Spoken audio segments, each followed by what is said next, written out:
He had intelligence. Rock and roll doesn't necessarily need the whole battery of drums, you know. It's got to do with when to not hit, you know. Silence. If I wonder, where's he? What do you got if you're making music? Silence is your canvas. Charlie Watts was more than just the drummer for the Rolling Stones. He was the band's backbone, a steady presence in a group defined by chaos. His death on August 24, 2021, at age 80, left a void that could never be filled. Watts was known for his reserved personality, his deep love for jazz, and his unwavering dedication to the band. For Keith Richards, the loss was deeply personal. Their relationship went beyond the music, built on decades of trust, humor, and mutual respect. A brief biography. You had another job in tune advertising. Yeah. So why did you get involved with drumming as well? No, I was a drummer as well. I was out of work, and I did more drumming than I did work. I mean, for years I looked upon drumming as part-time until it took over. Charlie Watts was born June 2, 1941, in London, England. His childhood was shaped by post-war Britain, where music became both an escape and an obsession. Watts captivated him from an early age with drummers like Max Roach, Elvin Jones, and Kenny Clarke, leaving a lasting impression. Unlike many of his rock contemporaries, Watts never set out to be a rock star. His heart was in jazz, and his early musical experiences reflected that passion. His first professional gigs were with jazz and R&B bands in London's underground scene. While working as a graphic designer by day, he played music at night, balancing his artistic pursuits with his growing reputation as a skilled drummer. In 1963, he was approached by a group of young musicians looking for a drummer: Mick Jagger, Keith Richards, and Brian Jones. Watts was hesitant at first. He saw the Rolling Stones as a scrappy blues band with little future, but after some convincing, he joined, and his presence immediately transformed their sound. Unlike his bandmates, Watts never seemed interested in fame or excess. He married Shirley Ann Shepherd in 1964 and remained loyal to her throughout his life. While Jagger and Richards became known for their wild antics, Watts preferred a quieter existence. He was often seen sketching during downtime on tour, and his love of jazz never faded. Over the years, he formed several jazz ensembles, recording and performing outside of the Rolling Stones when time allowed. His drumming was unique. He played with an unmatched sense of rhythm, never overpowering the music, but always driving it forward. His minimalist approach made him one of rock's most respected drummers, admired for what he didn't play as much as what he did. For nearly 60 years, he remained the heartbeat of the Stones, providing consistency in a band known for chaos. The deep bond between Keith and Charlie. Keith Richards and Charlie Watts shared a connection beyond music. While the Stones were often defined by the chemistry between Richards and Mick Jagger, it was Watts who anchored the band musically and personally. Richards frequently described Watts as the rock that kept everything steady, a drummer who never sought the spotlight but was always in complete control.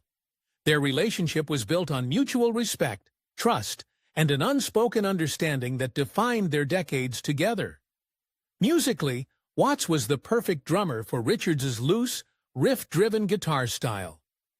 Unlike many drummers who relied on heavy fills or flashy technique, Watts played with restraint, given the Rolling Stones their signature groove.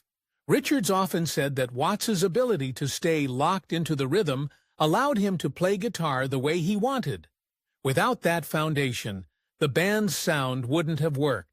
Their unshakable groove became the backbone of songs like Honky Tonk Women, Brown Sugar, and Jumpin' Jack Flash.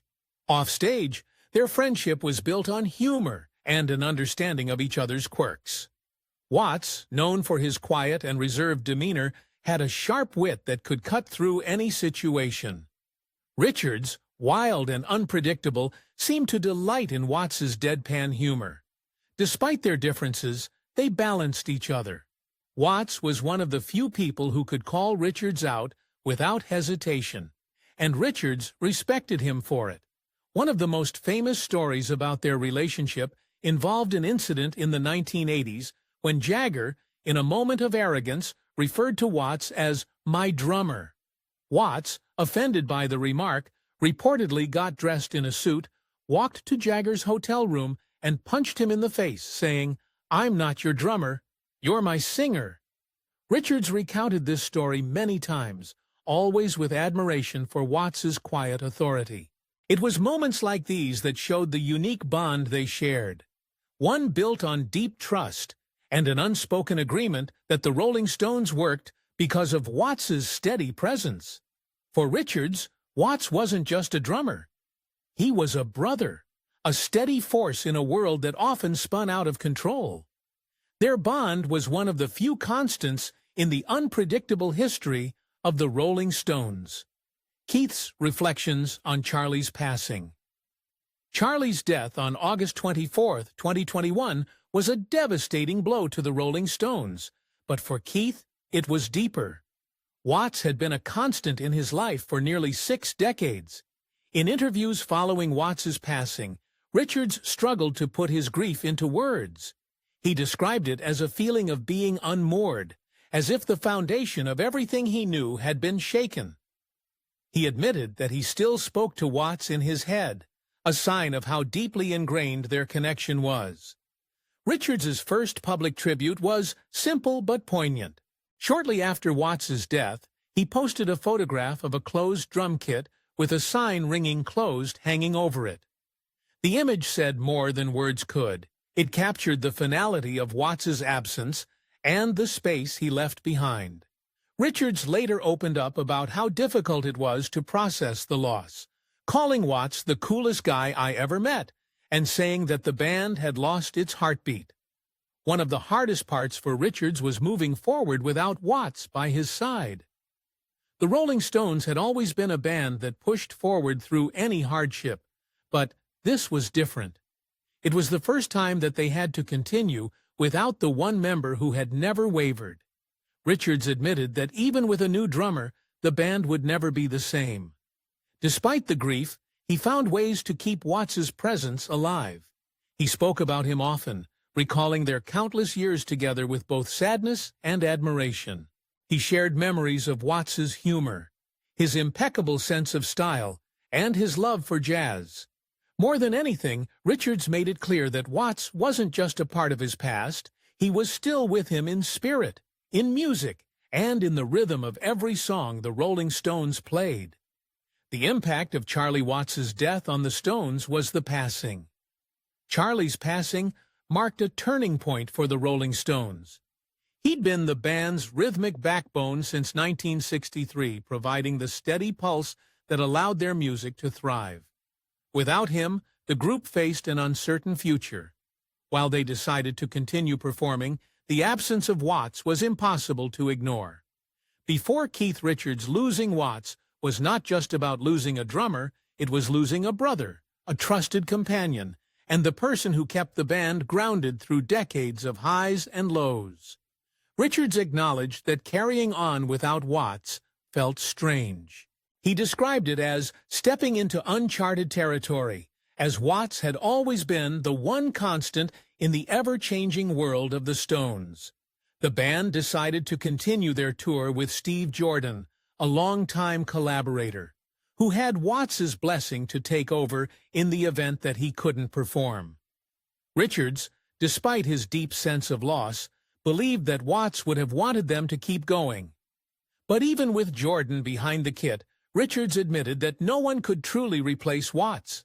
The other members of the Stones shared their own reflections. Mick Jagger described Watts as the heart of the band, someone who was not only a brilliant musician, but also a dear friend.